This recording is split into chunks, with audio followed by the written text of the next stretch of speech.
दोस्तों हमारी अर्थ को हमने भी बहुत ही कम एक्सप्लोर किया है, लेकिन अगर हम यूनिवर्स की बात करें तो गेम बहुत दूर निकल जाती है। जब हम अर्थ को ही इतना कम एक्सप्लोर कर पाए तो हम यूनिवर्स को क्या एक्सप्लोर करेंगे। लेकिन हम इनके बारे में कुछ चीज़ें तो ज़रूर जान सकते हैं। हमने जुपिटर का नाम ज़रूर सुना है और वो हमारे सोलर सिस्टम का सबसे बड़ा प्लैनेट है।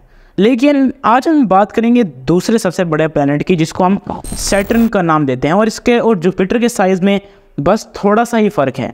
और सैटर्न अपनी एक चीज़ की वजह से बहुत मशहूर है और वो है इसकी रिंग्स। लेकिन आज हम कुछ इसको और मशहूर करेंगे, कुछ अजीब चीज़ें जान के। तो चलिए वीडियो शुरू करते हैं। सबसे पहली बात कि अगर आपने किसी भी हेवनली बॉडी को एक्सप्लोर करना है तो आप वहाँ पर स्पेसशिप्स भेजेंगे और उसके ऊपर लैंड करके, अगर आपको बहुत ही ज़्यादा रिसर्च की ज़रूरत है, आप उसके ऊपर लैंड करके उसकी सरफेस के ऊपर रिसर्च करेंगे। लेकिन एक्चुअली आप सैटर्न के ऊपर लैंड ही नहीं कर सकते। बहुत इंटरेस्टिंग चीज़।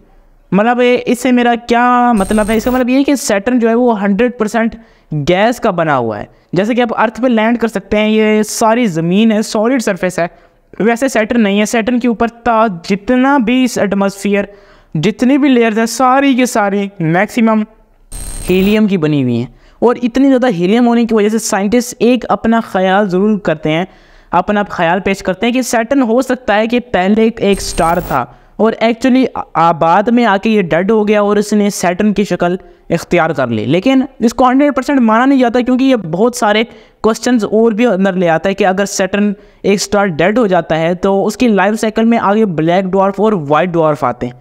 अब कोई अगर ये सैटर्न एक स्टार था तो डेड होकर डायरेक्ट ये एक प्लैनेट के फॉर्म में कैसे आ गया, ये बड़े कंफ्यूजिंग टॉपिक है, हम इसके अंदर नहीं पढ़ने वाले। तो दोस्तों सैटर्न ऑलमोस्ट 1.6 बिलियन किलोमीटर्स दूर है सन से, और इतना दूर होने की वजह से यहाँ पर लाइफ पॉसिबल नहीं है और ये बहुत ही ज़्यादा ठंडा प्लैनेट है। लेकिन इसकी सबसे इंपॉर्टेंट फीचर क्या था? रिंग्स। रिंग्स के बारे में अगर हम बात करें तो ये सबसे अजीब फीचर है सैटर्न का। एक्चुअली जुपिटर की भी रिंग्स होती थी, माना जाता है कि अर्थ की भी किसी ज़माने में रिंग्स होती थी, लेकिन सैटर्न की रिंग्स आज हमें क्योंकि दिखती हैं तो ये सबसे ज़्यादा इंटरेस्टिंग टॉपिक माना जाता है आज की डेट में।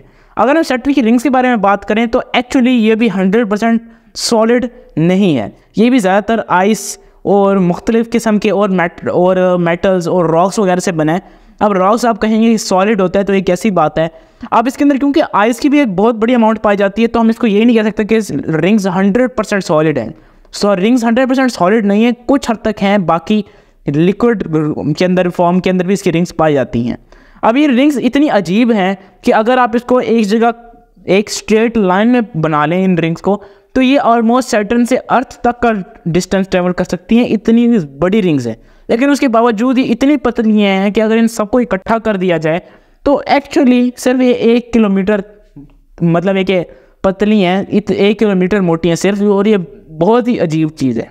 दोस्तों अगर आप सैटर्न पे किसी तरीके से चले भी जाते हैं तो वहाँ की आंधी आपको नहीं छोड़ेगी। वहाँ की विंड्स इतनी तेज़ होती हैं कि अगर आप उसको कैलकुलेट करने लग जाएं तो ऑलमोस्ट 1800 किलोमीटर्स पर आवर की स्पीड से विंड्स होती। अगर मैं आपको अर्थ का रेफरेंस दूँ तो यार सबसे फास्टेस्ट विंड जो आज तक रिकॉर्ड की गई है वो सिर्फ और सिर्फ 400 किलोमीटर पर आवर की स्पीड से है। और सिर्फ इस विंड ने ही ऐसे घर उड़ा दिए कि पता भी नहीं चला कि वहाँ कोई चीज़ थी। और जब आप 1800 किलोमीटर की बात करेंगे तो आपको पता चलेगा कि कितनी पावरफुल विंड्स हैं। अब जब रिंग्स के अंदर हम कुछ और घुसें तो बाकी प्लैनेट्स की इर्द गिर्द भी रिंग्स होती हैं, लेकिन सैटर्न की रिंग्स इतनी बड़ी हैं कि आप इसको एक टेलीस्कोप की मदद से देख सकते हैं। हर प्लैनेट की रिंग्स कुछ ना कुछ हद तक होती हैं जिनकी नहीं अभी आपको दिखती हैं और एग्जिस्ट नहीं करती। जैसे कि आप अर्थ को समझ लें तो एक्चुअली एक बहुत पहला ज़माना होता था जब अर्थ की भी रिंग्स होती थी, लेकिन आहिस्ता आहिस्ता एवोल्यूशन आते आते वो गायब हो गई। जुपिटर की भी रिंग्स पाई जाती हैं, लेकिन इतनी छोटी होती हैं कि आपको एक्चुअली सीधा स्पेस में टेलीस्कोप्स को भेजना पड़ता है। लास्ट में जाते जाते ये जो आपने सैटरडे का नाम सुना है ना, सैटरडे या सैटरडे आप जो भी कहते हैं, ये जो डे ऑफ वीक है, इसको नाम इस सैटर्न की वजह से मिला है। अब इस सैटरडे का नाम क्योंकि सैटर्न की वजह से मिला है तो अब हमें जानना पड़ेगा कि सैटर्न पे डे ऐसा कैसे है। सैटर्न पे जो एक पूरा दिन है वो ऑलमोस्ट 10 आवर्स का होता है, क्योंकि अपने इर्द गिर्द बहुत ही तेज़ की रोटेट होता है और सिर्फ 10 घंटे का ही दिन होता है और उसके अंदर भी मोस्टली ठंड होती है, शदीद किस्म की।